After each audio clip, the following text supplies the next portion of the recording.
This week in Jamaica Now, why the former Information Minister Daryl Vaz is furious with the West Kingston Commission Chairman Sir David Simmons. Jack Warner at it again. He's put Kamla under the guillotine. I have these circumstances decided that I will no longer keep secrets for those persons who now seek to actively destroy this country's hard-won international image. Stormy times in industrial relations as public sector workers intensify agitation for more money. Jamaica not ready for the hurricane season, and the latest in the St. Elizabeth quadruple murder. The details of these and other stories coming up after the break.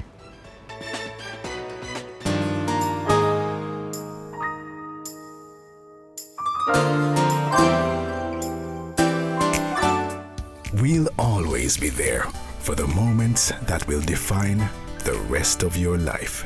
The Gleaner, where life unfolds. I'm Carleen Brown and this is Jamaica Now. The West Portland MP Daryl Vaz was last week left furious after Sir David Simmons, the chairman of the West Kingston Commission of Inquiry, refused his demand to apologize to him. Mr. Vaz had demanded an apology from Sir David because he asked Deputy Commissioner of Police Clifford Blake about an entry in the police log that then fugitive Christopher Duddus Coke was seen at Vaz's house. DCP Blake told the commission that there was no evidence to support that entry in the police log, and investigations revealed that it was not true. But Mr. Vaz believed the commission chairman should not have asked about the entry in the first place. According to him, Sir David was insensitive, careless, reckless, and downright irresponsible considering the politically charged atmosphere of the inquiry, and so the Barbadian should say sorry. But Sir David says there is nothing to apologize for. In these circumstances, of course, I do not apologize to Mr. Vaz. There's nothing to apologize for. His name and reputation have been cleared by that evidence yesterday. He should be grateful that it came in. Under fire, former FIFA executive and Trinidadian politician Jack Warner has vowed to tell all about Trinidad's Prime Minister Kamla Persad-Bissesa. Warner, who is among 15 FIFA officials and corporate executives indicted by the United States criminal charges, has promised to provide information on funding he received from FIFA. He is alleging that the Trinidadian Prime Minister and her United National Congress got FIFA money in the 2010 general election campaign. My friends, listen to me well. With my own eyes and understanding, I have witnessed and felt personally the treachery of this government towards my constituents in Chaguanas West, towards the segment of the population, especially in the East-West corridor, who unwaveringly supported them at the polls, and generally towards this country. Even my brothers and sisters who toiled the carrying fields for over 100 years have been betrayed by this government. I have, in these circumstances, decided that I will no longer keep secrets for them, who now seek to actively destroy the country in which I live. Warner is currently on a $400,000 bail pending extradition proceedings.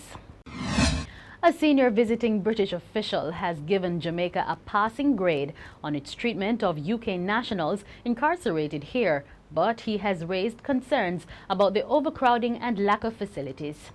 John Smith, North America and Caribbean Consular Regional Director, was in Jamaica last week to assess the status of British residents who are in trouble with the law.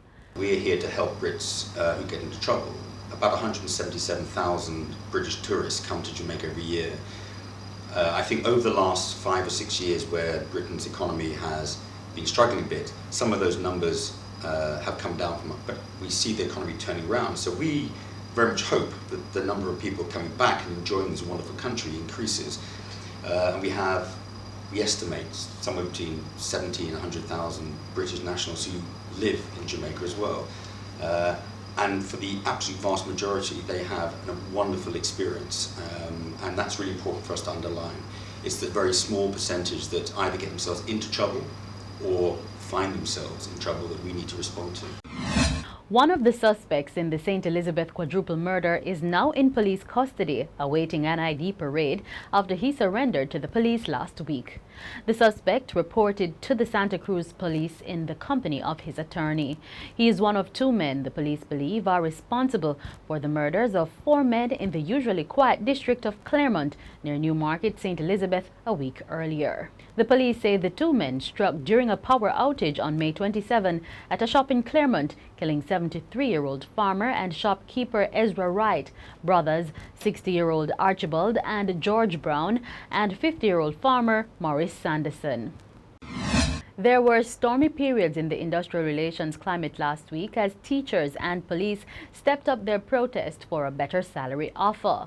Public sector groups were offered a 5% wage offer for over 2 years, but they say this is not enough. For several days last week, police officers called in sick, defying a court injunction to return to work, and teachers staged sit-ins at various schools, canceling classes for the day in some instances. The Education Ministry says it has found $1 billion to offer improved benefits to teachers, and the police have been called back to the bargaining table. But the island's doctors are now getting restive, saying it appears they have been forgotten. In a warning on Thursday, the doctors said they may soon fall ill too.